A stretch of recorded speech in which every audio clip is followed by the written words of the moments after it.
قبضہ کر لیا تھا اور جس میں افغانیوں کو شکست ہوئی تھی۔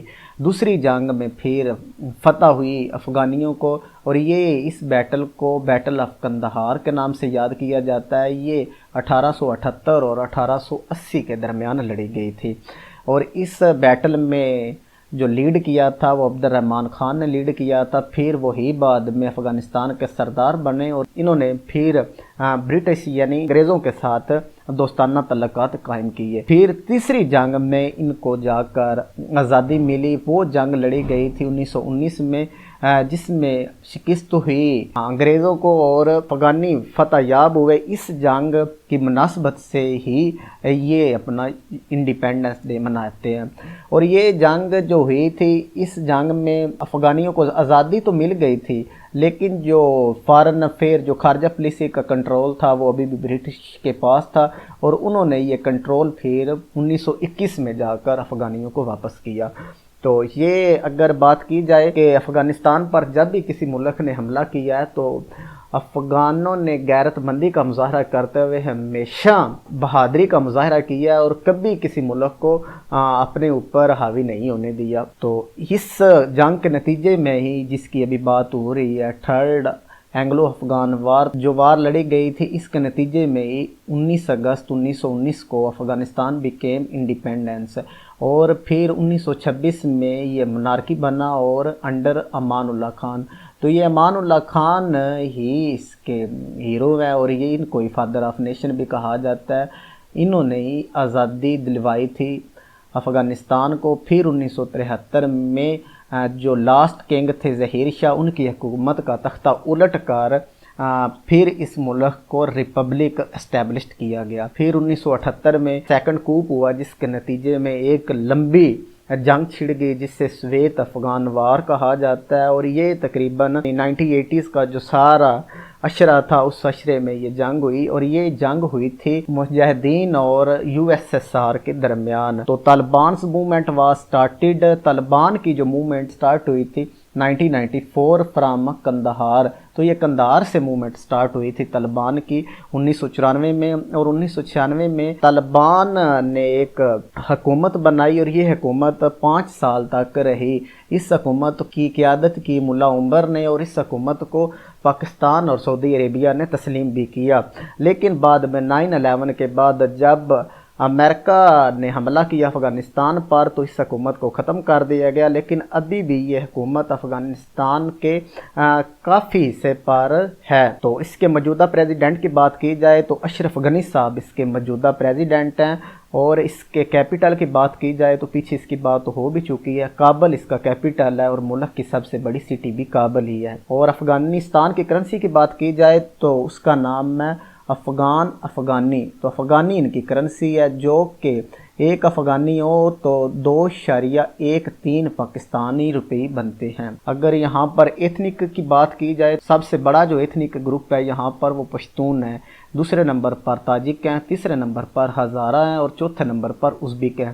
اس کے علاوہ بھی کچھ مائنر یعنی ایمک اور ترکمانی بلوچ لوگ بھی یہاں پر رہتے ہیں، لیکن جو 2 بڑے گروپ یہاں پر آباد ہیں وہ پشتون اور تاجک ہیں۔ پشتون 42% بنتے ہیں ٹوٹل آبادی کا، اور تاجک 27% بنتے ہیں ٹوٹل آبادی کا۔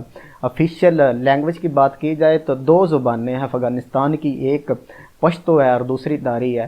داری زبان جو ہے وہ ملک میں سب سے زیادہ بولی جاتی ہے، جو کہ 77% بنتی ہے، اور پشتو زبان 48% بولی جاتی ہے، جو کہ دوسرے نمبر پر آتی ہے۔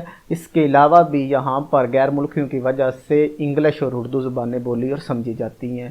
ریلیجن یہاں پر جو آفیشیل ریلیجن ہے وہ اسلام ہے، جو کہ 99.7% بنتا ہے، اور 0.3% ادر ہیں، جن میں ہندوازم، عیسائی اور یہودی ہیں۔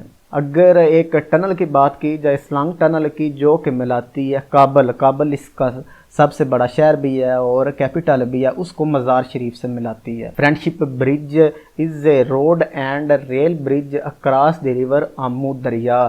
تو یہ آمو دریا پر ایک برج ہے جو کہ بنایا تھا سوویت یونین نے، یہ بنایا گیا تھا 1982 میں۔ تو یہ اس لیے بنایا گیا تھا تاکہ جو سوویت یونین کے فوجی افغانستان میں لڑ رہے ہیں ان کی سپلائی لائن کو بحال رکھنے کے لیے یہ برج بنایا گیا تھا۔ یہ برج بیسیکلی کنیکٹ کرتا ہے افغانستان کو ازبکستان کے ساتھ، دی مینارٹ آف جیم۔ تو یہ ایک یونیسکو ورلڈ ہیریٹیج سائٹ بھی ہے جو کہ افغانستان میں ہے، اور کہا جاتا ہے کہ یہ دنیا کا دوسرا بڑا مینار ہے۔ اس کے بعد اگر کچھ رینڈم فیکٹس کی بات کی جائے تو buffer state of Asia is called Afghanistan, تو گریو یارڈ آف امپائرز بھی افغانستان کو کہا جاتا ہے، cross road of central Asia. Afghanistan چونکہ ساؤتھ ایشیا میں واقع ہے اور یہ ساؤتھ ایشیا کا لاسٹ ملک ہے، اور اس کے بعد سینٹرل ایشیا شروع ہو جاتا ہے، اس لیے سینٹرل ایشیا اور ساؤتھ ایشیا کے درمیان جو کراس روڈ ہے وہ بھی افغانستان کو بولا جاتا ہے۔ اسپین بلڈک از اے ٹاؤن ان افغانستان، تو یہ ایک بہت ہی مشہور ٹاؤن ہے جو کہ افغانستان میں پایا جاتا ہے۔ Helmand is largest producer of opium Afghanistan میں کافی زیادہ پروڈیوس ہوتی ہے، اور جو سب سے زیادہ جہاں پر پروڈیوس ہوتی ہے وہ ہیلمند ہے۔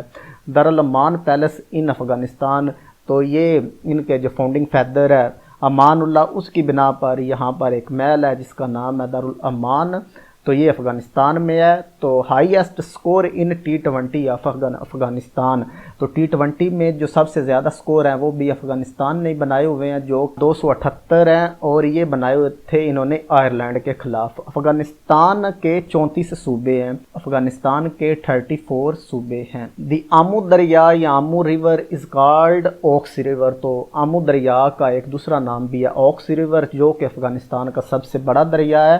آمو دریا اور Oxus river separated Afghanistan from Central Asia, تو سینٹرل ایشیا کو افغانستان سے جو الگ کرتا ہے وہ آکس یا آمو دریا ہے، اور Helmand river is the longest river within the country, جو ملک میں سب سے لمبا دریا بہتا ہے جو ود ان دی کنٹری بہتا ہے وہ ہیلمند ریور ہے۔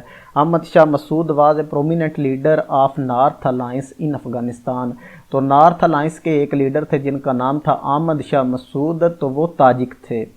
تو Fuladi peak is located in Afghanistan, تو فولادی پیک افغانستان کی دوسری بلند ترین چوٹی ہے، اس کا بھی پیپر میں ایک آدھی دفعہ پوچھا گیا ہے، تو یہ بھی افغانستان میں ہے۔ افغانستان ویٹو یعنی ورلڈ ٹریڈ آرگنائزیشن کا ممبر بنا ہے 29 جولائی 2016، اور یہ 164واں ملک تھا جو ویٹو کا ممبر بنا ہے۔ تو سیکرٹ ایجنسیز کی بات کی جائے تو NDS اس کی سیکرٹ ایجنسی ہے، NDS مخفف ہے بیسیکلی نیشنل ڈائریکٹوریٹ سیکیورٹی، تو یہ اس کا مخفف ہے۔ NDS اور خاد اور راما یہ تین اس کی سیکرٹ ایجنسیز ہیں۔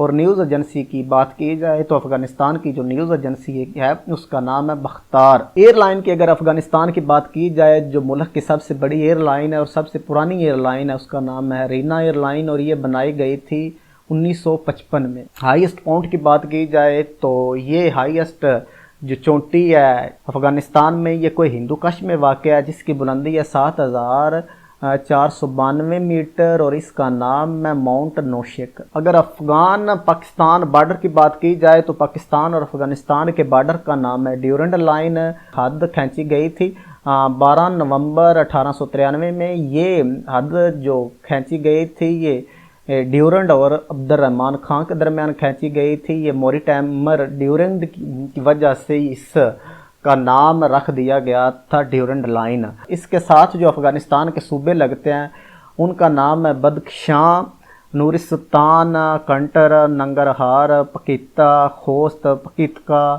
زابل، کندہار، ہلمند، نیمروز۔ تو یہ جو صوبے ہیں افغانستان کے یہ ایڈجسنٹ ہیں پاکستانی بارڈر کے ساتھ، یعنی کہ ڈیورنڈ لائن کے ساتھ پاکستان کی سرحد کے ساتھ یہ صوبے لگتے ہیں۔ تو PPSC کے پیپر میں پوچھا گیا ہے کہ وہ کون سے صوبے ہیں جو ایڈجسنٹ ہے پاکستان کے ساتھ۔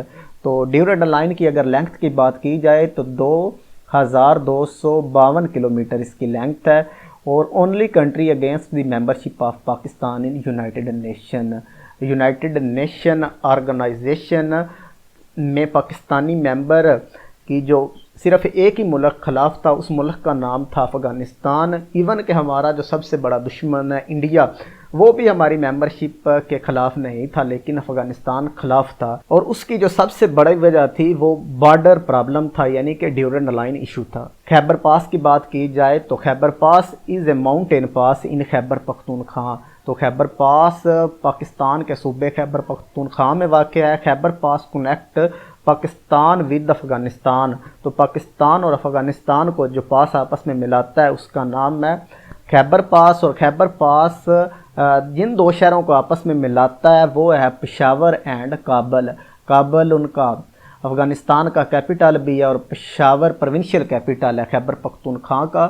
تو یہ ان دونوں شہروں کو آپس میں ملاتا ہے. خیبر پاس لوکیٹڈ ان ہندو کاش رینج اور اس کی لینگتھ ہے 53 یعنی 53 کلومیٹر. اور Khyber pass is also called gateway of invaders یعنی ہندوستان برصغیر پاک و ہند پر جتنے بھی حملہ آور ہوئے ہیں ان میں موسٹلی جو انٹر ہوئے ہیں ہندوستان میں وہ خیبر پاس کے راستے سے ہی داخل ہوئے ہیں.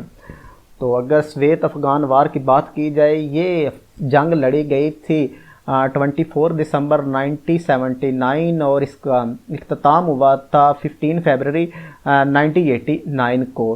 تو یہ 24 دسمبر 1979 میں لڑی گئی تھی اور یہ 15 فروری 1999 میں اس کا اختتام ہوا تھا. یہ جنگ لڑی گئی تھی مجاہدین اور سویت آرمی اور افغانستان گورنمنٹ یعنی سویت آرمی یعنی سویت یونین کے جو آرمی تھی اور افغانستان کی جو حکومت تھی یہ دونوں آپس میں الائی تھے. اور یہ جن کے خلاف جنگ لڑ رہے تھے وہ تھے مجاہدین جن کو کلیکٹیولی مجاہدین کہا جاتا ہے. Mujahideen war variously backed primarily by United state.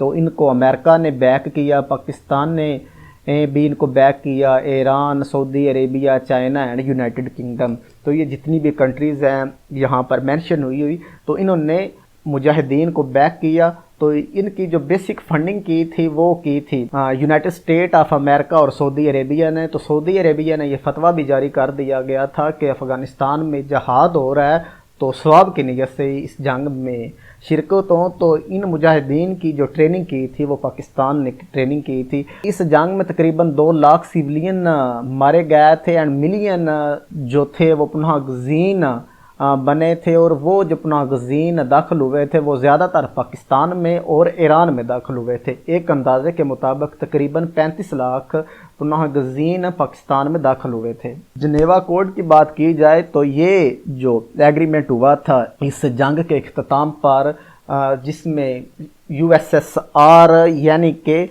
Soviet Union, U S S R مخفف ہے بیسیکلی ہمارے پاس Union of Soviet Socialist Republic, جس میں یو ایس ایس آر کو شکست ہوئی تھی. تو یہ جو ایگریمنٹ ہے جنیوا سوئٹزرلینڈ کا ایک شہر ہے تو اس میں یہ ایگریمنٹ ہوا تھا. تو یہ ایگریمنٹ بیسیکلی ہوا تھا پاکستان اینڈ افغانستان کے درمیان. اور جو یہ ایگریمنٹ کروانے والے تھے وہ تھے امریکہ اور سویت یونین. اور سویت یونین کی جانب سے جس بندے نے یہ ایگریمنٹ سائن کیا تھا وہ تھے اس وقت کے سویت یونین کے پریزیڈنٹ مخائل گورباچیو. اور پاکستان کی طرف سے یہ جس نے سائن کیا تھا اس وقت کے وزیر اعظم محمد خاجنیجو تھے. اور یہ جو ایگریمنٹ ہوا تھا اس کے مطابق Pakistan and Afghanistan for voluntary returning of refugees under the. تو یہ گارنٹی لی تھی امریکہ اور سویت یونین نے کہ جو پاکستان میں لاکھوں کی تعداد میں پناہ گزین ہیں ان کو رضاکارانہ طور پر افغانستان واپس پہنچایا جائے گا. اور یہ اس ایگریمنٹ میں ایک ٹائم فریم بھی سیٹ کیا گیا تھا جس کے مطابق جو سویت یونین کے فوجی ہیں وہ افغانستان سے نکلیں گے. اور یہ اس کا جو ٹائم فریم تھا وہ 9 مہینے تھا اور تقریباً 50% ان کے فوجی تھے وہ انہوں نے نکالنے تھے 3 منتھ میں. اس کے بعد اگر بات کی جائے ظہیر الدین بابر کے مزار کی جو کہ مغلیہ سلطنت کے بانی تھے ہندوستان میں, ان کا انتقال ہوا تھا 1530 میں اور ان کا مزار بھی کابل میں ہے جو کہ افغانستان کا کیپٹل ہے. لاسٹ کنگ آف افغانستان کی بات کی جائے تو last king of Afghanistan is called Zahir Shah. تو یہ بھی PPSC کے پیپر میں کافی دفعہ پوچھا گیا ہے کہ افغانستان کے لاسٹ بادشاہ کون ہے, تو ان کا نام ہے محمد ظہیر شاہ. یہ پیدا ہوئے ہیں 1914 میں اور ان کی وفات ہوئی ہے 2007 میں. تو یہ افغانستان کے لاسٹ کنگ تھے اور ان کا جو دور حکومت تھا وہ 1933 سے لے کر 1973 تک تھا. اور ان کی جو حکومت کا خاتمہ کیا تھا وہ محمد داؤد نے کیا تھا. بگرام ایئر بیس بھی افغانستان میں ہے. یہ بیسیکلی مشہور نیٹو افواج کی وجہ سے ہے کیونکہ نیٹو پلس جو امریکہ کے فوجی ہیں وہ اس ایئر بیس کو استعمال کر کے طالبان کے خلاف جنگ لڑ رہے ہیں۔ تیپی اگر پائپ لائن کی بات کی جائے تو یہ ایک پائپ لائن ہے جو کہ ترکمانستان سے نکل رہی ہے، پھر یہ افغانستان میں داخل ہوتی ہے، افغانستان سے ہوتی ہوئی یہ پاکستان اور انڈیا میں پہنچتی ہے۔ تیپی پائپ لائن آلسو کالڈ پیس پائپ لائن، تو اس کے 2-3 نام ہیں، تیپی پائپ لائن، پیس پائپ لائن، پھر ٹرانس افغان پائپ لائن، تو اس طرح اس کے یہ 3 نام بنتے ہیں، اور یہ اس کی جو لینگتھ ہے وہ 1814 کلومیٹر ہے، اور یہ نیچرل گیس پائپ لائن ہے جو کہ اوریجنیٹ ہوتی ہے ترکمانستان سے، پھر یہ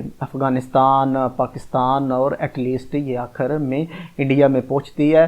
تو یہ تیپی جو ورڈ ہے یہ ترکمانستان کا جو لیٹر ہے ٹی، پھر افغانستان اے، اور اس کے بعد پاکستان کا جو پی ہے، اور انڈیا کا یہ جو آئی ہے، یہ اس کو ملا کر تیپی بنتے ہیں۔ یہ جہاں سے نکلتی ہے اس گیس فیلڈ کا نام ہے گلکنیش گیس فیلڈ، اور یہ جو ایگریمنٹ ہوا تھا یہ ایشین ڈیولپمنٹ بینک نے کروایا تھا، اور ایشین ڈیولپمنٹ بینک کا جو ہیڈ کوارٹر ہے وہ منیلا میں ہے۔ تو یہی تھا آج کا ہمارا لیکچر، امید ہے آپ کو ہماری ویڈیو پسند آئی ہوگی۔